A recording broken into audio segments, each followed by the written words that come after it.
Have you ever wanted to make those really slick, professional-looking screen recordings but didn't want to shell out for expensive software? Well, today we're diving into the most powerful free tool out there, OBS Studio. And in just the next few minutes, I promise, we're going to go from a totally blank canvas to you hitting record on your very first high-quality video. So why is OBS the absolute go-to for so many people? Honestly, it boils down to 4 key freedoms.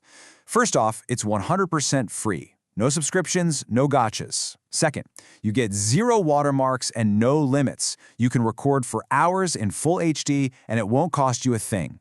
Third, it works on pretty much everything: Windows, Mac, Linux, you name it.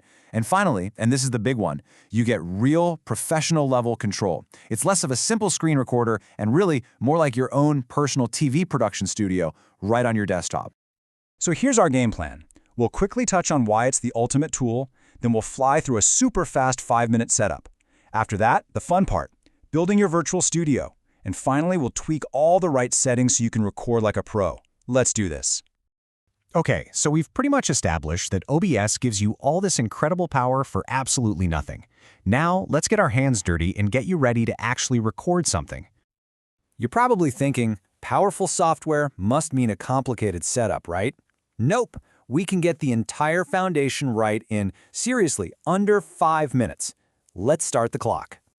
The very first time you open up OBS, this little auto configuration wizard is going to pop up. Trust me, this thing is your new best friend.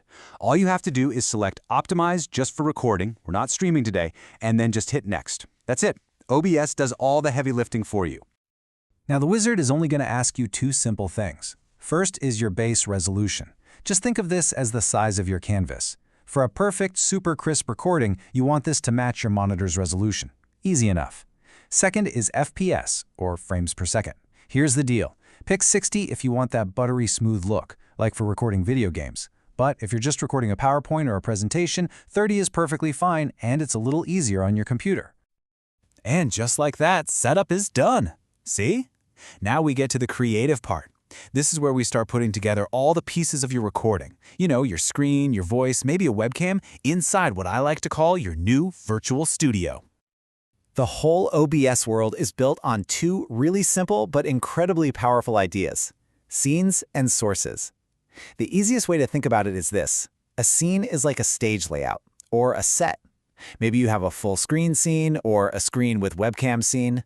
The sources, well, those are the actual actors and props you put on that stage. Your screen, your mic, an image, anything.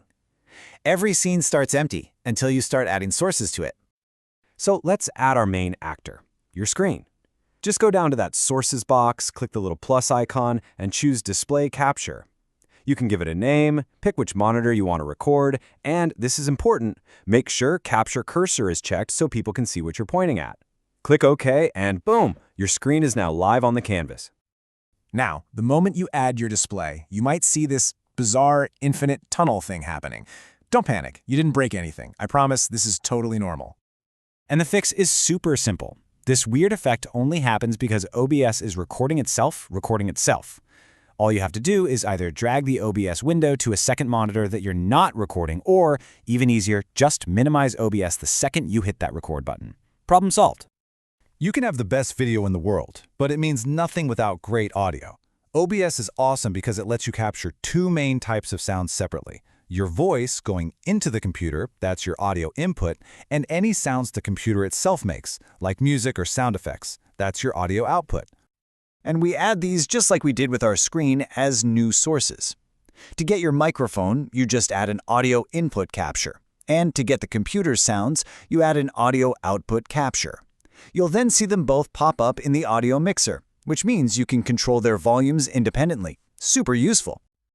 All right, our studio is built. We've got our screen, we've got our sound sources. Now it's time to pop the hood and just quickly fine-tune the engine. This is what's going to control the final quality of your video file. To do this, you're going to go to File, then Settings. Now, don't get overwhelmed by all the options. We only need to care about 2 tabs right now: Output and Video. Think of these 2 as the master control panel for your recording quality. Okay, listen up, because this next choice can literally save you from a complete disaster. It's the recording format. Now, you're going to be tempted to choose MP4 because everyone knows it, but be careful. If your computer crashes mid-recording, that whole file can be corrupted and lost forever. MKV is crash-proof, which is great, but not all video editors like it. So the absolute best choice, if you have it, is fragmented MP4. It gives you the crash protection of MKV, but with the easy compatibility of MP4. It is without a doubt the one we recommend. Next up is the encoder. Just think of this as the engine in your computer that does the hard work of turning your screen capture into a video file. If you have a decent graphics card, you'll want to choose the hardware encoder. This uses the graphics card to do the work, which frees up your computer's main brain, the CPU, and leads to a much smoother recording.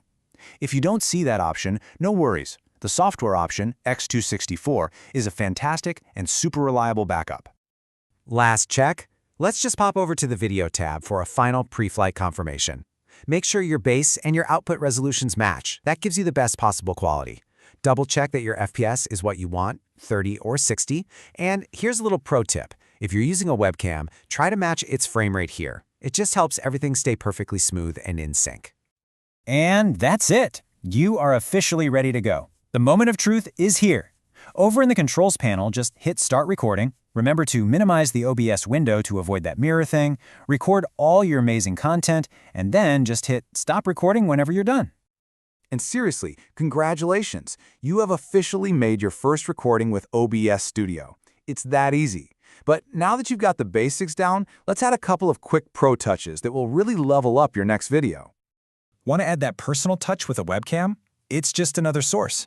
Click the plus button, pick Video Capture Device, and choose your webcam. It'll pop right up on your screen, and you can just click and drag it wherever you want, and resize it by grabbing the corners. And remember, the sources list works like layers. Whatever's at the top of a list will be the top layer on your screen. Okay, I've got one final tip for you, and this one will completely change your workflow. You know those videos that start and end so cleanly where you never even see the recording software on screen? How do they do that? The secret is hotkeys. If you go back into the settings and find the Hotkeys tab, you can assign any keyboard shortcut you want, like Ctrl+R, to start and stop your recording. This is an absolute game changer. You can have your whole presentation ready to go, hit your secret hotkey, and record a perfectly clean take without anyone ever seeing your mess with the OBS window. And there you have it. In just a few minutes, you've gone from a blank slate to setting up your own studio, dialing in the settings, and even adding pro-level tricks like hotkeys. You now have all the essential skills you need to produce incredible high-quality screen recordings for literally any project you can think of. So, you've mastered the essentials. The only question left is, what are you going to create?